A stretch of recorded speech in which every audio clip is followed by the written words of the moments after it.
Today, for the first time since Hitler invaded Russia, Soviet soldiers are fighting in countries other than their own. Poland, Romania, and Czechoslovakia have been entered. The images you have seen show the impressive advance of Soviet troops through Eastern Europe. Their mission is to liberate countries that have been occupied by the Nazis. However, things are not as they seem, and these soldiers will be responsible for abominable crimes. Some of the most horrific occurred in November 1944, when a wave of rapes devastated the female population of Belgrade, Yugoslavia's largest city.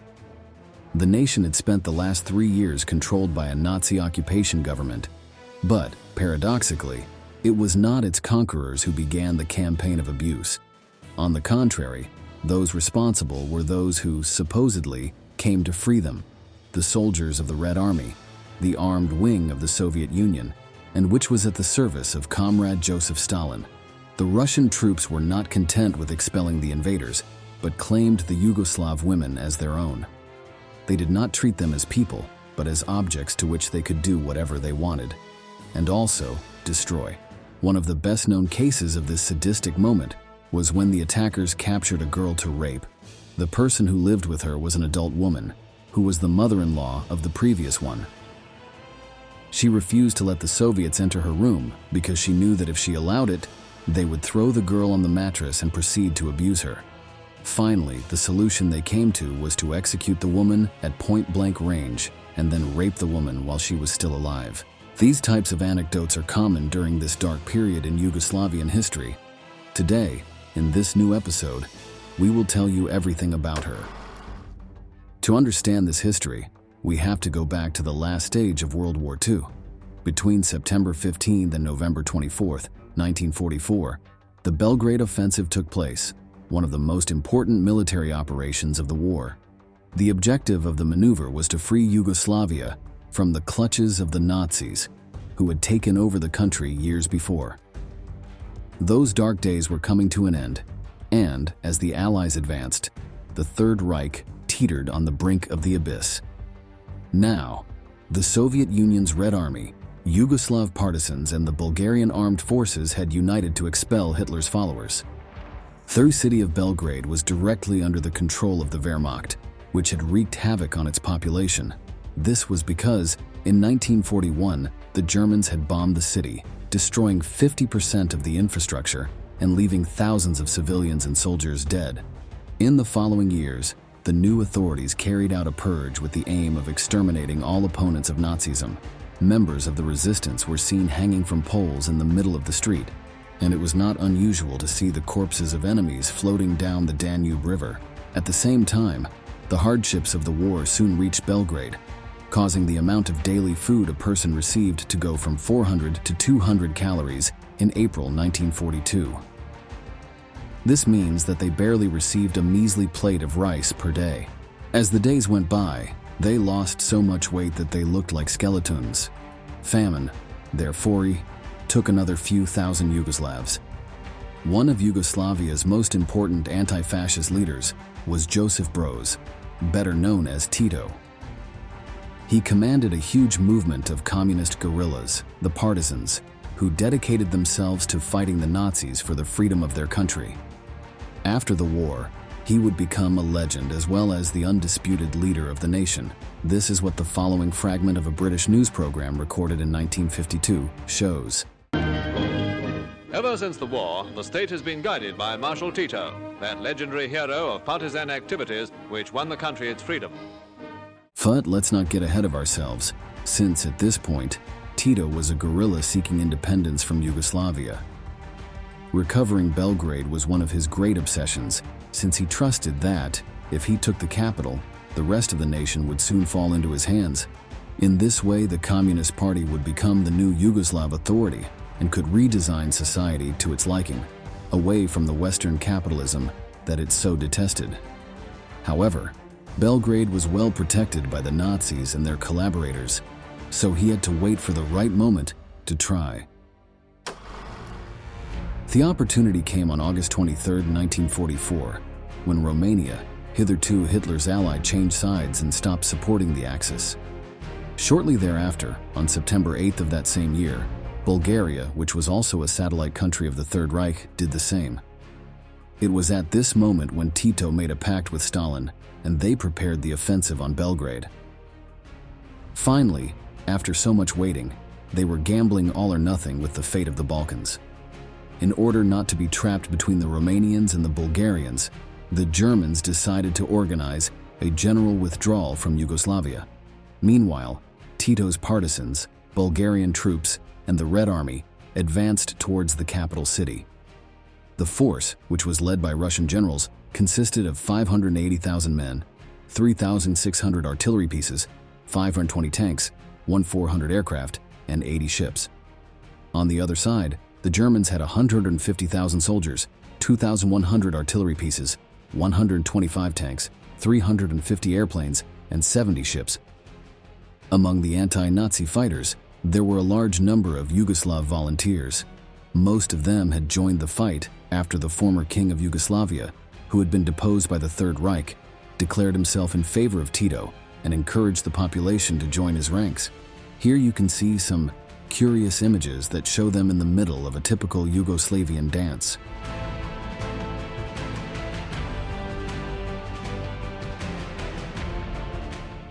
Their advance was overwhelming, and by mid-October they had conquered almost the entire east of the country. The Battle of Belgrade, in which control of the capital was disputed, began on October 12th of that same year. The fight consisted of heavy artillery fire as cover for the troops and a prolonged combat that was fought in the streets. There were many low-intensity skirmishes, shootings that took place on corners, or by soldiers hidden among the ruins and rubble of buildings. The most intense confrontations took place inside the houses. Their city was one of the places best protected by the Germans, who did not want to surrender it so easily. Tito's partisans could never have taken it on their own. Even though they had the impulse of will and the conviction that their fight was just, the truth is that they lacked the appropriate weapons for the task. Firepower ended up being the Red Army's main contribution to the offensive since, without its war material, things would have been very different. In particular, Soviet tanks made it possible to confront all the traps that the Germans had prepared. Barricades, snipers, and fortified shelters were worth little or nothing against a tank. After a few days of combat, the Germans withdrew along the river next to the city. They returned to the suburbs of the river area, marching with their uniforms, weapons, vehicles, and even horses. Suddenly, things had become truly chaotic. There was no longer any battle to fight. The offensive had come to an end and the Third Reich had been unable to defend itself. During the war, 4,300 Soviet people had lost their lives, while another 14,000 were in a state of convalescence after being wounded. There were another 6,000 dead who had fought among Tito's partisans and with the Bulgarians, that is, with Stalin's allies. Although it had not been a disaster, it can be assumed that the intensity of the battle and the death of his comrades was one of the drivers of the mass rapes. The worst acts of armies cannot be understood without seeing the previous violence, which functions as the causes of their horrible crimes. To understand the level of chaos of that conflict and the shock it left in the soldiers, let's look at the following images of the liberation of Belgrade.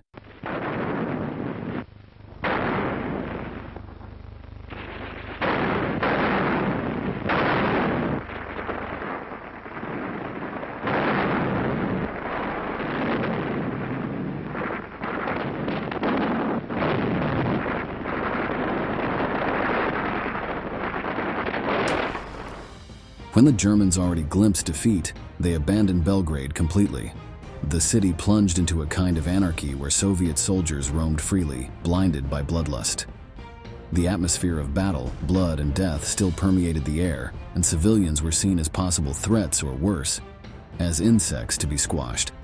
It was then that, seeing that they were the victors and that they could do what they wanted, the Red Army troops gave free rein to their worst instincts and began a campaign of mass rape.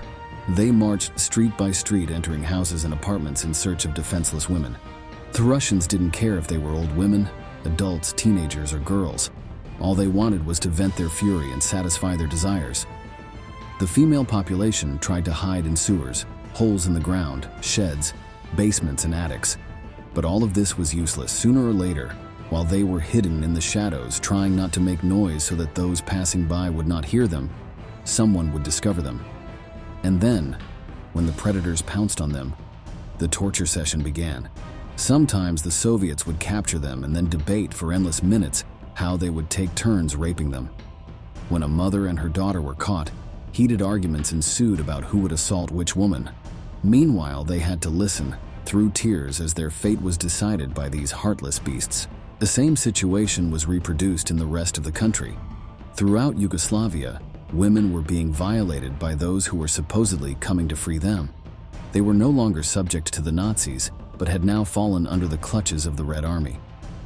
The outlook was so gloomy that Marshal Tito himself requested an audience with Stalin, with the aim of asking him to restrain his men. The Soviet leader's response fell like a bucket of cold water. The boys are like that. They have seen a lot of things on the battlefield and they need to take a little break. The leader of the Communist Party simply did not care about the collateral damage that the operation could cause. The only thing he was interested in was seeing the Nazis defeated and humiliated. If the cost to pay was for the women to suffer an ordeal, then so be it. Seeing that Stalin would do nothing, Tito took his complaint to Nikolai Korneyev, the general in charge of the Belgrade offensive. Again, he asked that the harassment cease and that the Red Army end its looting and robbery of Yugoslav civilians. This paid off, as before long the officers began to be less permissive with the behavior of their men. Now, transgressions began to be punished harshly so that they would not be repeated. In any case, the attacks ended only when the soldiers no longer had anything to do in the liberated country and were willing to return home. The only thing Tito achieved was to earn the enmity of the Soviet leader, who saw his complaints as a personal insult and as a way to defame the Red Army. It is ironic to see these images of the moment Belgrade was liberated from the Nazis and to think that, at the same time, these atrocities were happening.